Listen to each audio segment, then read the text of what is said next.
अनुराग भदौरिया, सवाल ये है कि इसे ओछी राजनीति बता रहे हैं सुशील व्यास। अब यहाँ समर्थन तो अखिलेश यादव ने भी कर दिया ममता दीदी के बयान का, निष्पक्ष जांच की मांग करके। अब सवाल ये है, जांच तो निष्पक्ष ही होती है और निष्पक्ष जांच कौन नहीं चाहता, लेकिन इस चीज को इतना सुपर इम्पोजली कह देना कि भाई हम चाहते हैं कि इसकी निष्पक्ष जांच हो, तो मतलब इसके पीछे क्या मंशा है? क्या राजनीतिक मंशा से इनकार किया जा सकता है? देखिए, सबसे पहले अजीत दा को, जिनको मैं हमेशा दादा कहता रहा हूँ, हमारा तो उनसे पारिवारिक संबंध रहा है और है, चूँकि उनके पुत्र पवार, हमारे जो पार्थ पवार, हमारे बहुत अच्छे दोस्त हैं। हम लोगों ने काफ़ी समय एक साथ काटा है और जब से ये खबर मिली है तो वाकई यकीन नहीं होता है कि इतना बड़ा व्यक्तित्व के धनी, और मिलने के बाद आपको इतना अच्छा लगता था कि वो एक सांस में सारी बातें आपके बारे में पूछ लेते थे और उनकी जो मुस्कुराहट होती थी वो कमाल की थी। अपनापन का एहसास जो दिलाते थे बिना शब्द बोले, सबसे बड़ी बात तो उनकी ये थी, बिना शब्द बोले आपको अपनेपन का एहसास दिलाते थे। तो उनको मैं अपनी भावभीनी से श्रद्धांजलि देता हूँ और मैं भगवान से प्रार्थना करता हूँ कि इतने कष्ट समय में उनके परिवार को ये शक्ति दे कि वे समय उनको संभाल पाएँ। जी, दूसरी बात, जहाँ तक कि सवाल आपने जो उठाया है, ये हमारी जिम्मेदारी बनती है, हम सबकी जिम्मेदारी बनती है। जब अपने 20 से इतने बड़े कद के नेता का देहांत होता है और एक्सीडेंट होता है, प्लेन क्रैश होता है, तो जाहिर सी बात है हम तो मांग करेंगे कि निष्पक्ष इंक्वायरी हो, जांच हो, इसमें किसी प्रकार की कोई कोताही न बरती जाए। जांच का इंतजार कर रहे हैं अनुराग भदौरिया। सवाल आपकी पार्टी ने उठाया, अखिलेश यादव ने उठाया। हाँ, तो उन्हीं की बात कर रहा हूँ मैं, पार्टी की बात कर रहा हूँ कि निष्पक्ष जांच हो, और विपक्ष होने के नाते जिम्मेदारी बनती है, हमारे साथी नेता होने के नाते हमारी जिम्मेदारी बनती है कि हम ये बात कहें कि निष्पक्ष जांच हो।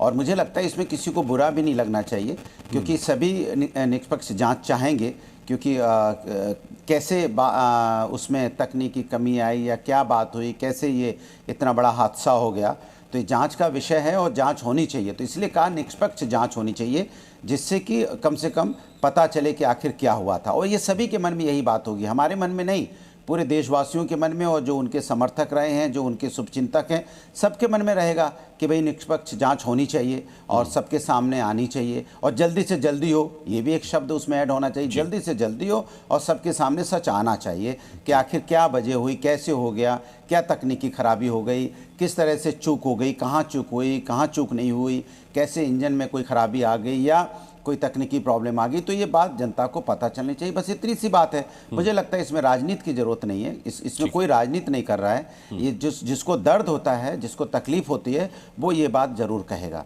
ये तकलीफ की बात है कि हमारे साथ के नेता नहीं रहे हमारे बीच में, तो हम तकलीफ में कह रहे हैं कि उनकी जांच अच्छी तरह से हो और सच जो भी वजह हो सामने आए। इतनी सी बात है, इसमें कोई राजनीति नहीं है। राजीव रंजन, क्या ये सिर्फ इतनी सी बात है? क्या ये सिर्फ तकलीफ की बात है? क्या ये सिर्फ अधिकार के तहत सवाल पूछा जा रहा है, या फिर आपको भी लगता है कि इस प्लेन क्रैश में विपक्ष को राजनीति नजर आ रही है, साजिश नजर आ रही है?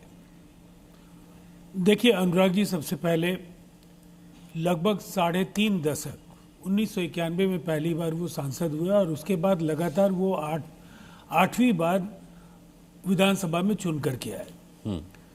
ये काफ़ी लंबा और यशस्वी कालखंड है जिसमें महाराष्ट्र में विभिन्न जिम्मेदारियों का उन्होंने निर्वहन किया। उनके इस दर्दनाक हादसे में मौत से न केवल महाराष्ट्र बल्कि पूरा देश आज मर्माहत है। तो सबसे पहले जनता दल यूनाइटेड परिवार की ओर से उन्हें भावभीनी श्रद्धांजलि, और उनके परिजनों को ईश्वर इस विपदा की घड़ी में धैर्य दे। मैं इतना जरूर कहना चाहूँगा कि ये सामान्य प्रक्रिया है, डीजीसीए इसकी जांच कराएगी। और अभी एक पैनलिस्ट ने ये जानकारी भी दी कि सिविल एविएशन मिनिस्टर और एमओएस सिविल एविएशन दोनों घटनास्थल पर हैं। डीजीसीए की ओर से कहा जा चुका है कि वो इस दुर्घटना की जांच कराएंगे। अब इसके साथ कौन कहाँ जा रहा है, किन वजहों से इस दुर्घटना को अंजाम दिया गया होगा, कई तरह की आशंकाएं। मुझे ऐसा लगता है आज परिजन भी व्यथित हो रहे होंगे कि इस तरह के विवाद में दिवंगत राजनेता को समेटना और उनके राजनीतिक जो उनके सरोकार थे, उनकी स्वीकार्यता सभी दलों में थी, सभी पक्षों में थी, उसके आधार पर किसी भी तरह का इस तरह का जो विश्लेषण है ये शर्मनाक है और दुर्भाग्यपूर्ण है। मुझे ऐसा लगता है आज का दिन पूरे देश में आज ये शोक की लहर है। लोग अपने दिवंगत नेता को श्रद्धांजलि दे रहे हैं और आज के दिन कम से कम ऐसी बातों की गुंजाइश नहीं होनी चाहिए।